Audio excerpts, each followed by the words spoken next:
it's plain to see. I wanna be famous. I wanna live close to the sun. Oh, pack your bags, cause I've already won. Everything to prove, nothing in my way. I'll get there one day. Cause I wanna be famous.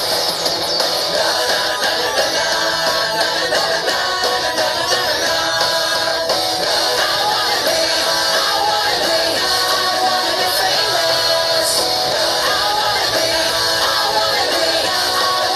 famous.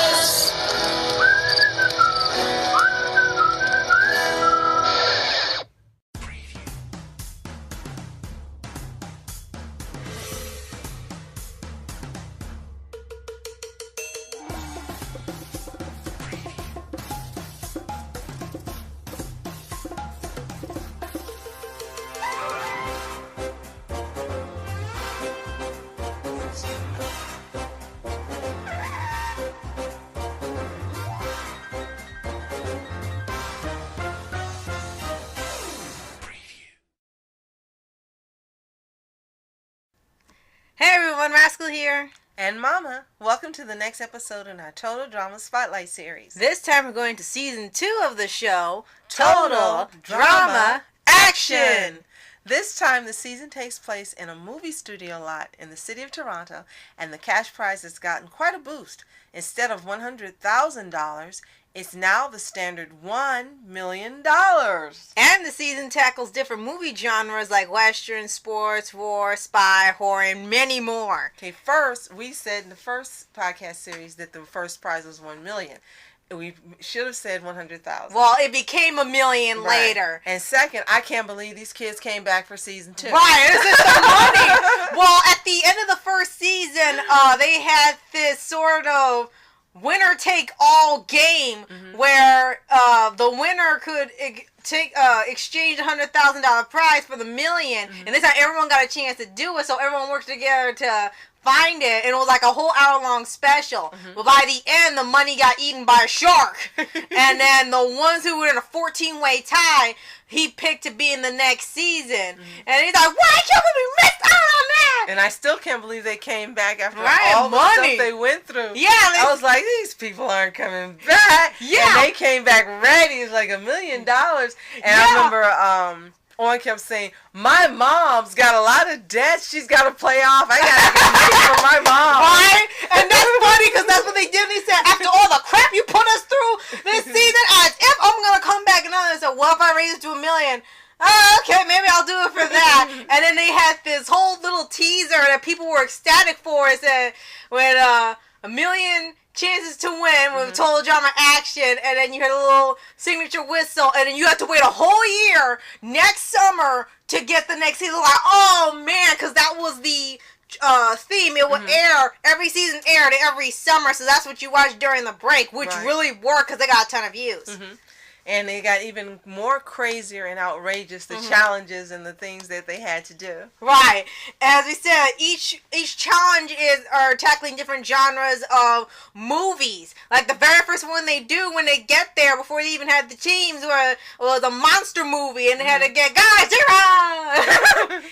And there were fewer people in this one in the first season. Like I said, they had a 14-way tie at the end of the special, so it was just those 14 contestants that came back, and luckily they were the ones that were the most popular ones and the ones that were more familiar with. But didn't they have a surprise comeback? Homeschool came back. That was a different one. Oh, that was a different one. He sneaked on in the beginning of that's season 3. Okay. Yeah, that did happen with season 3. Okay. For this season, they had in between episodes, since there weren't that a lot of characters like in the first one. In between, they had Bridget and Jeff do an aftermath. After every couple episodes, they would kind of shortly recap what happened, kind of like what people do now with an after show, and they will kind of tell what happened so far, who got voted off, and then all the people from the other show that didn't make it, they will be the peanut gallery, and they will kind of talk with them at the interviews. And even though, that wasn't part of the game where you had to get voted off, it was still actually pretty fun for me to watch. I know when it first came in, you were like, oh, why they gotta do this? Why they gotta do this? Like, I thought it was supposed to be like a nice little break, and you get right back to it. Better than an after show after every single episode. It had to be something after something major. Well, what we didn't do last podcast, and we're going to do this podcast, is let you know that the sweet intro that you're seeing for this entire 7-part series has been done by Sylvian14.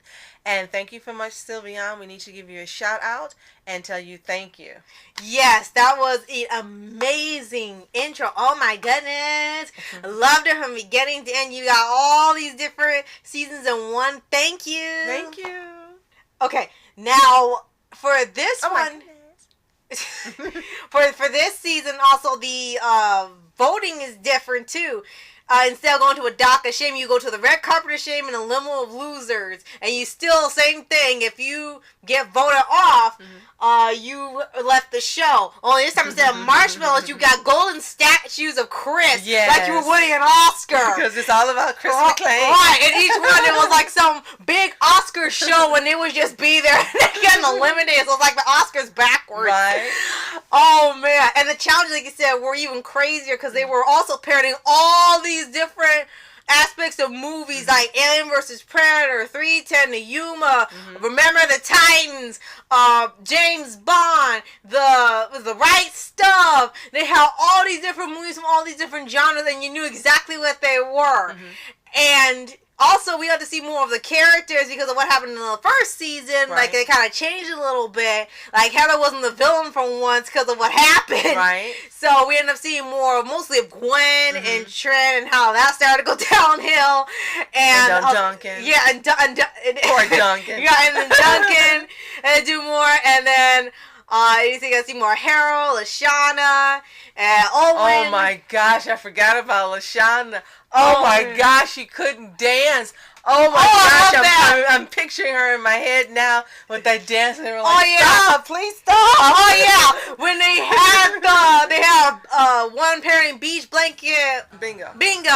and the tiebreaker was they had to do some beach dance. Trevor was okay, but Lashana was doing some weird stuff so bad he stopped and everyone was like horrified except Harold. Everyone was like, oh, and Chris said, I think he said, that's not dancing.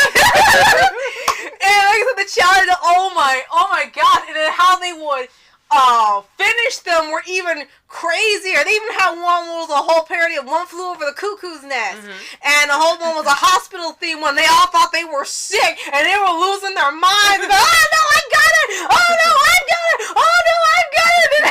And in the other one, they did a sports one team won just by dedicating a whole cheer to Chris. Right. They said, Chris! Because it's all about Chris. And he said, oh my gosh, this is amazing! Stupendous! The total amount of kiss-upping! We have a winner! And I think what's hilarious about this is these are a bunch of teens. And these are movies that these teens should not know anything about or have ever seen. Right. So if you haven't, then you'll be inspired to maybe go and watch some of these movies. Right. I know everyone knows get about them Godzilla. right. But for the others, it's like, Right. yeah, you'll be inspired to see some more movies that are out of your comfort zone. Right. And maybe see why they chose them to parody. Right. And also another big part of the season was Courtney came back due to something that happened unfairly. Oh my gosh. Due to something I am a CIT. Oh yeah, I love that line. Due to her being unfairly taken off the first season. Her lawyers claim. Yeah. Her lawyers actually were able to sue the show and get her back in the game. And they had all these different rules in the contract. Also, of course, she had immunity just by default because she was Lawyers. lawyers. Paper and that was like, oh, my lawyer said I can do this. Oh, my lawyer said she's like, okay, everyone except Courtney, and she would get all these privileges just so they wouldn't get sued. And up to a point where she got annoying about it. Up to a point where she said, you know what? I don't care about the lawyers. I'm doing this. And even like when they had the mystery one, she was trying to take over. Right. And it's like, the lawyers, I forget the lawyers. Oh, man. But yeah, it was just a phenomenal season. Yes. Just even crazier than the first one. Not only because of the characters they chose to come back, not just because of the theme they chose of all these different movies and how they played it out. And the challenges and it was just the humor was escalated. They just always have to do like bigger than the first season, and it was just a riot to watch. And I just really enjoy this scene. Just on every episode, you were just entertained and engaged in this. And just like the first one, you were going to say, who's going to win? Who's going to win? And there were times like some people will come back. Then they got kicked off again. And someone will come back. They got kicked off again. So then they had so to... he couldn't say ever anymore. Yeah, because they said, you said, they can't go back and say, oh yeah, that... I lied. But he still says it every episode, though. Now, is this the season, since you've pointed out vividly that whatever it is you said, is this the season that Chef puts on the pink dress? Yeah, because he's supposed to be like the game show, assistants on Wheel. Game show host. Yeah, on Wheel of Fortune. And he's on this giant pink dress and sparkly glove and the pink sparkly hat, and he looked pissed off every time he does it. And then they only put him in a bikini at one point when they had a wrestling challenge, and it's round 2. Ooh, and they were like, and he said, ew was more like it. You're just and he was getting really pissed off, and he got wearing these costumes to get paid. And oh man, it was just another great season. It was just, oh my god, I can just go on and on, but we can't. But once again, we won't reveal who won, but just every episode, even the aftermath, they are just hilarious. And Izzy did come back this season. Due to the technicality, because her name was E-Scope, and Chris said, E-Scope, and Chris said, right now, fine, the name is E-Scope. Luckily, I have the lawyers. And then when she came back, since that technically she didn't get voted off, her real name, because it wasn't her real name, she was technically still in the game, and she got to come back. Right, that was hilarious. Oh my gosh. And it just got crazier and crazier. And then Owen, you really started falling for her this season. You know, you knew he liked her from the first season with the comment, but this season he was like, oh, Izzy. Oh boy. the craziest one there with Owen, who was the craziest guy there. Right, like, perfect. Oh man, that was just another And now, of course, yes, there's somewhat shipping. No, I was going to say, it was the island of ships. Yeah, the ship of dreams. No teen series can be without somewhat shipping. Right. Unlike Star, there's just ships everywhere on that we're canon. I mean, everywhere. Everything, someone's looking for somebody, someone likes somebody else. Right. Oh, this didn't work out. And he still had leftovers. I think the one that stayed constant for a while for the different incarnations was Jeff. And Bridget. Yeah, Jeff. And it got so nauseating they kicked them out because they were so busy sucking face for a whole episode. They just kicked them out like, you know what, you can't even compete. Get out. And that's how they got their aftermath show where they couldn't get put on for that. Woo! And they had Gwen and Trent because crazy stuff was happening there. They even had a whole segment where every time you did something crazy, all she would go over was I just quit laughing. And like I said, with Owen and Izzy, and then with Courtney and Duncan. Right. That was a surprise one from the first season, and then Harold and Lashana. And it was the two most volatile ones there, Duncan and Courtney. I mean, she was just Looney Tunes. And she would blow up about anything. Right? And then he was attracted to crazy. And it's like, okay, there was Izzy's crazy, and she was just like bombastic crazy, and he was in love with bombastic crazy. So these ships were just crazy. Right. And then with Harold and Lashana, you found out Harold liked Lashana all this time. Gosh, he wrote her haikus, and then you found out Lashana actually liked him back, and they were like, how? Isn't it? Yeah, there's something about those little man biceps. And it's like, oh my gosh, you fall for him? So yes, it was the island of ships. Oh gosh, but yes, this was another crazy, wonderful season. And then also, we need to point out that after the season was over, they had a 1 hour special, which is my all-time favorite episode, the Total Drama Red Island Celebrity Manhunt Red Carpet Reunion Special. Yes. Man, it's a mouthful title. And this one, they had introduced 2 new characters who were a host of this celebrity talk show, and they're interviewing. Well, actually, they were kind of catching up on the contestants, but having them after the winner of Total Drama Action, and a lot of them had gone off to do other things. All of them had become celebrities thanks to the show, and people knew them all across the globe, not just Canada and America. Right. And then you got to see what their lives were like. A few of them started their own group. Lashana and Tyler had their own show about the exercising. Right. Owen tried to become an infomercial host. Heather had her own talk show. Gwen had her own talk show. It was like, wow, all these different things. And then they all came together near the end. It was supposed to be, there's supposed to be this red carpet thing. And then Chris told them, you're old news now. Right. And then they got pissed off. They were going to be replaced by these random one-off people, plus two new characters, one of Alejandro. Right. And they got interviewed by Sierra, who's the Total Drama fan stereotype. And she was in love with Corey. My Corykins.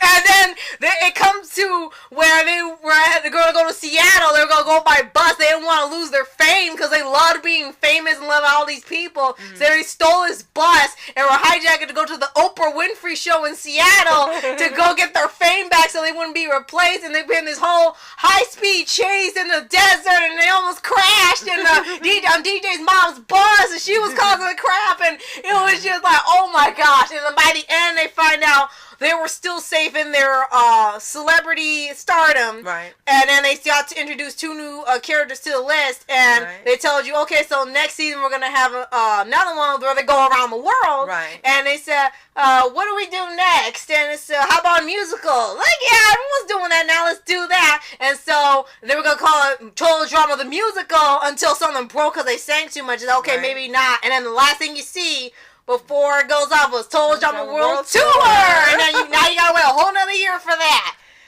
So, if you haven't seen season 2, again, go onto Netflix or online and take a look at this season and laugh your head off as much as you did at season 1. Yes, because you will not, like I said in the first one, you will not regret it. This show is funny as heck.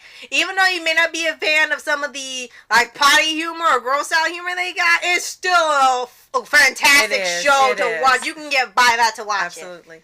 So, you'll be joining us for season 3, as we mentioned, Total Drama World Tour. My favorite season. And this is from someone who used to say, they're singing, musicals. Yes, that is correct. And now she loves musicals. So this was like her induction into the world of musicals. So, ironically, join us for the next Spotlight podcast. Yeah.